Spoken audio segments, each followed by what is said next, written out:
नमस्कार. आज आपण एका अत्यंत महत्वाकांक्षी आणि विशाल अशा पर्यावरणीय मोहिमेबद्दल जाणून घेणार आहोत. जागतिक वाळवंटीकरणाविरुद्ध मानवतेचा सर्वात मोठा लढा, द ग्रेट ग्रीन वॉल. चला तर मग लगेचच सुरुवात करूया. सहारा वाळवंट अत्यंत वेगाने दक्षिणेकडे विस्तारत चाललंय. आणि बघा, हा केवळ काही भूगोलाचा प्रश्न राहिलेला नाहीये. तीव्र दुष्काळ, नष्ट होणारे रोजगार आणि उपासमारीचं भीषण संकट, या सगळ्यामुळे लाखो लोकांसाठी हा अक्षरशः अस्तित्वाचा लढा बनलाय. म्हणूनच या महाभयंकर संकटावर उपाय शोधण्यासाठी संपूर्ण आफ्रिका खंडाला एकत्र येणं भाग पडलंय. आज आपण नेमक्या कोणत्या गोष्टींवर चर्चा करणार आहोत ते थोडक्यात पाहूया.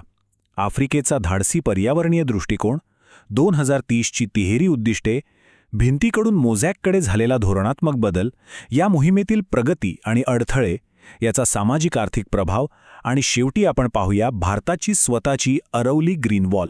तर सुरुवात करूया आफ्रिकेच्या धाडसी पर्यावरणीय दृष्टिकोनापासून. 2007मध्ये आफ्रिकन युनियनने या वाढत्या वाळवंटाला रोखण्यासाठी अधिकृतपणे हा प्रकल्प कसा सुरू केला ते समजून घेऊया. 8,000 किलोमीटर. विचार करा, ही काही साधीसुधी वृक्षारोपण मोहीम नाहीये.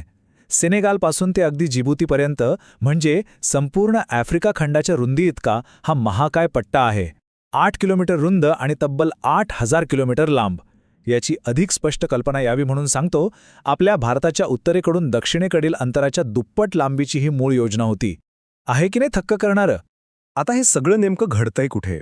तर ही मोहीम प्रामुख्याने साहेल क्षेत्रात राबवली जातेय. उत्तरेकडील सहारा वाळवंट आणि दक्षिणेकडील सुदानियन सवाना यांना विभागणारा हा एक अतिशय विस्तीर्ण भौगोलिक संक्रमण पट्टा आहे. सेनेगल, माली, नायजर, सुदान आणि इथिओपिया यांसारखे जवळपास 11 प्रमुख देश या मोहिमेत सहभागी आहेत आणि वाळवंटाशी त्यांचा खरा संघर्ष इथेच सुरू आहे. आता वळूया पुढच्या मुद्द्याकडे. 2030ची तिहेरी उद्दिष्टे नक्की काय आहेत ते पाहूया. या मोहिमेची 3 महाकाय आणि अतिशय स्पष्ट उद्दिष्टे आहेत. पहिलं म्हणजे 10 कोटी हेक्टर खराब झालेल्या जमिनीचं पुनरुज्जीवन करणं. दुसरं, वातावरणातून तब्बल 25 कोटी टन कार्बन शोषून घेणं. आणि तिसरं आणि सर्वात महत्त्वाचं म्हणजे ग्रामीण भागात 1 कोटी हरित रोजगार निर्माण करणं.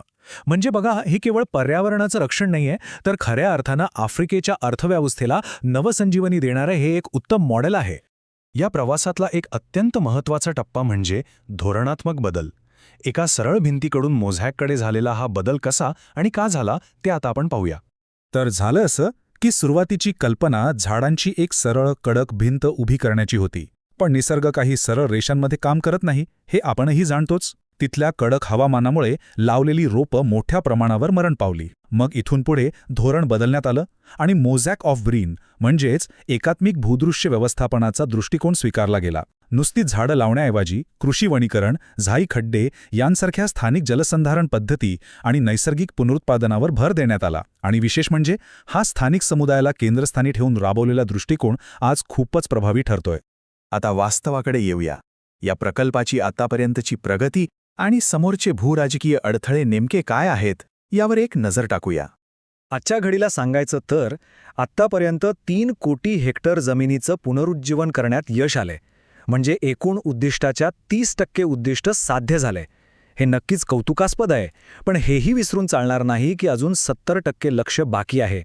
आणि हा पुढचा पल्ला पार करणं अत्यंत कठीण आहे. हा उरलेला पल्ला एवढा कठीण का आहे? कारण जवळपास 33 अब्ज डॉलर्सच्या निधीची भयंकर कमतरता आहे.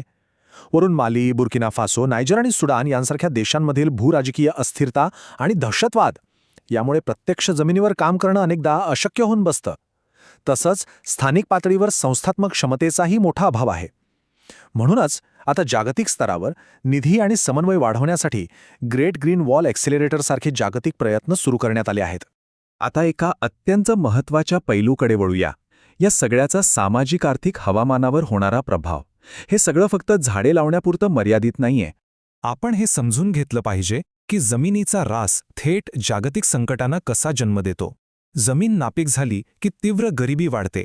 पाणी आणि सुपीक जमिनीसारख्या नैसर्गिक संसाधनांची कमतरता निर्माण झाली की पशुपालक आणि शेतकरी यांच्यात संघर्ष उभे राहतात.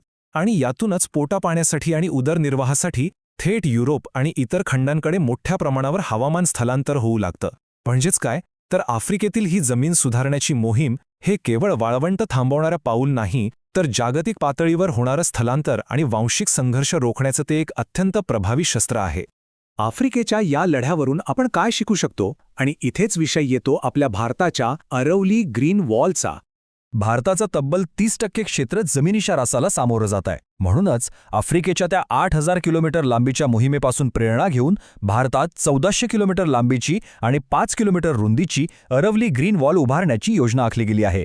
गुजरात, राजस्थान, हरियाणा आणि दिल्ली या 4 राज्यांमध्ये पसरलेली ही हरित ढाल पूर्वेकडे विस्तारणाऱ्या थार वाळवंटाला रोखण्यासाठी खूप महत्त्वाची आहे.